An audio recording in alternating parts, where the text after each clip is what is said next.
13th question. Choose the appropriate option that rewrites the given sentence in active voice. ठीक, मतलब passive में दिया हुआ है, पैसिव से एक्टिव करना है.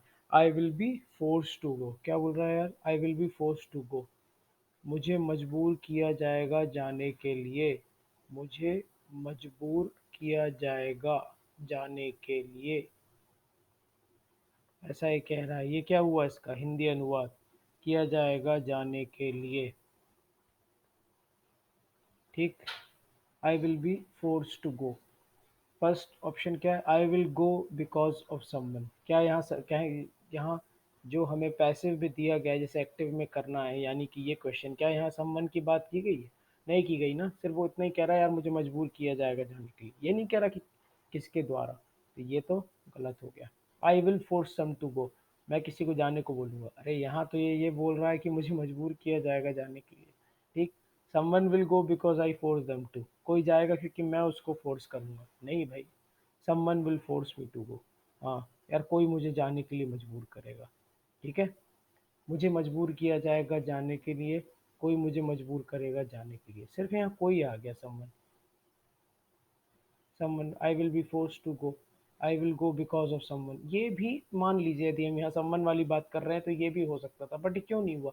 दोनों एक्टिव में है ना. ये भी एक्टिव में, एक्टिव वॉइस में. ये भी. ठीक. दोनों कहाँ हो रहे हैं अपने? पैसिव और एक्टिव वाली बात हो रही कि ये पैसिव में दिया गया है तो एक्टिव में करना है आपको. अभी आप क्या बोल रहे हो यार? ये दोनों पैसिव में, सॉरी दोनों एक्टिव में नहीं है, दोनों पैसिव में है. कि मुझे मजबूर किया जाएगा जाने के लिए, मैं किसी के कारण जाऊंगा. यहाँ क्या बोल रहे हो? कोई मुझे जाने के लिए बोलेगा. कोई मुझे जाने के लिए बोलेगा. पैसिव से एक्टिव में हो गया. ठीक है. अब आते हैं अपन नेक्स्ट क्वेश्चन पे. Choose the appropriate prepositional phrase to complete given sentence. I look forward blank you. I look forward. हम सेकंड ऑप्शन से शुरू. I look forward to be see. To be see कुछ नहीं होता. ग्रामेटिकली गलत है. या तो होता to be seen by you. तो ये ठीक होता कि I look forward to be seen by you. ठीक है. जैसे लिखा है इसके आगे by और आ जाता ना तो सही हो जाता. To be see कुछ नहीं होता. I look forward seeing you. नहीं. I look forward to see you. ठीक है. मैं तुम्हें देखने के लिए लालायित हूँ. तुम्हें देखने के लिए बहुत समय से इंतज़ार कर रहा हूँ. या काफ़ी समय से तुमने मिलना चाह रहा हूँ. मैं तुमसे मिलने के लिए उत्साहित हूँ. ये हुआ इस वाक्य का मतलब. I look forward to see you. Next question. Choose the option with the appropriate prefix to complete given sentence. We have learnt about blank regular verbs in our English class and found it very interesting. ठीक है. हाँ. We have learnt about blank regular verbs in our English class and found it very interesting. अब यह क्या? एक appropriate prefix जो भी इसके पहले आए उसको देखना है. We have learnt about misregular verbs. We have learnt about unregular verbs. We have. अब देखिए कहाँ कहाँ. मिस तो बिल्कुल होगा ही नहीं. मिस है जैसे है ना मिस नोमर के साथ किया. गलत है. कौन सा शब्द कहाँ यूज होता है ये पढ़ते पढ़ते आपको इजीली समझ आने लगेगा. We have learn about mal regular. Mal regular कुछ नहीं होता. माल प्रैक्टिस होता है. जब आप एग्जाम में चीटिंग करें या कोई व्यापारी कुछ ऐसा गलत मिलाए ना तो माल प्रैक्टिस. जैसे माल न्यूट्रिशन होता है, कुपोषण. तो माल का क्या मतलब हुआ? कु. कु. ठीक है. फिर अनरेगुलर भी कुछ नहीं होता. अनवर्दी हो सकता है कि कोई वर्दी हो तो अनवर्दी या ऐसा. इर्रेगुलर. जैसे इरेशनल होता है ना वैसे ही irregular.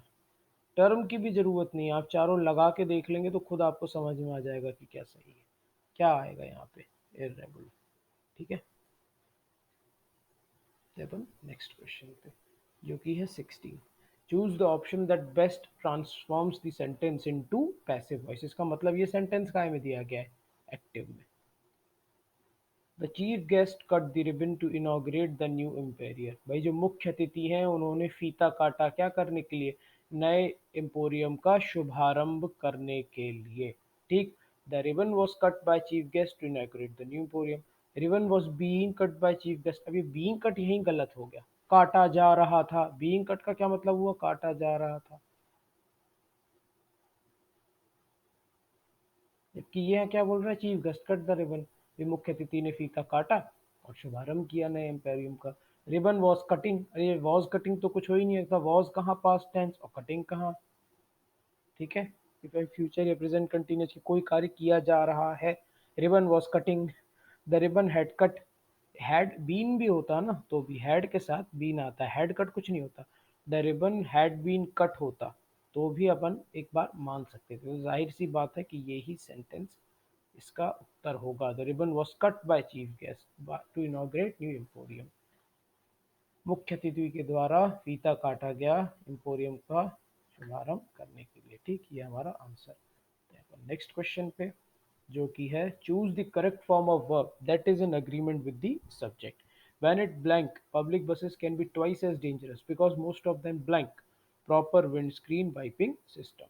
When it's raining, public buses can be twice as dangerous because most of them doesn't has बिल्कुल नहीं, most of them don't have होता तो ये सही होता कि most of them don't have, doesn't और has तो हो ही नहीं सकता, गलत है ये बिल्कुल। ठीक, most of don't, अब क्या when it rains public most of them don't have, अब हम इसको देखते हैं, हाँ ये अपन को सही लग रहा है, लेकिन अपन बाकी भी देख लेते हैं गलत है कि नहीं। when it rain नहीं होगा, हमेशा अपन सिंगुलर और प्लूरल देखते हैं ना, सिंगुलर और प्लूरल।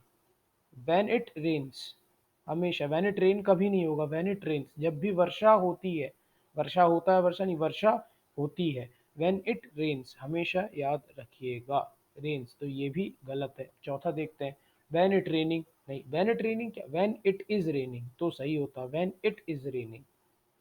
ठीक है, पढ़ते पढ़ते भाषा अपनी अखबार या न्यूज़पेपर पढ़ते रहिए, किसी टेक्निकलिटी की ज़रूरत नहीं पड़ेगी, अपने आप समझ में आने लगेगा। तो यहाँ पे सही क्या है, सेकेंड वाला।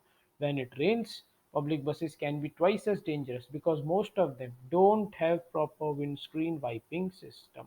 ठीक है, ये इसका आंसर है। अब अपन आ जाते हैं नेक्स्ट क्वेश्चन पे।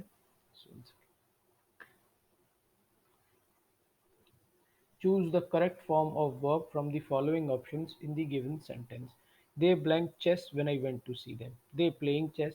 They is playing chess. They were playing. They, अभी इससे सिंपल तो मेरे ख्याल दे प्लेइंग चेस, कभी आप खुद बोलते बोलते महसूस कीजिए ना, क्या गलत नहीं लग रहा, they playing, they is playing, अरे दे आर प्लेइंग तो भी होता, दे मतलब कुछ लोग प्लूरल खेल रहे थे, ये तो पहले ही गलत।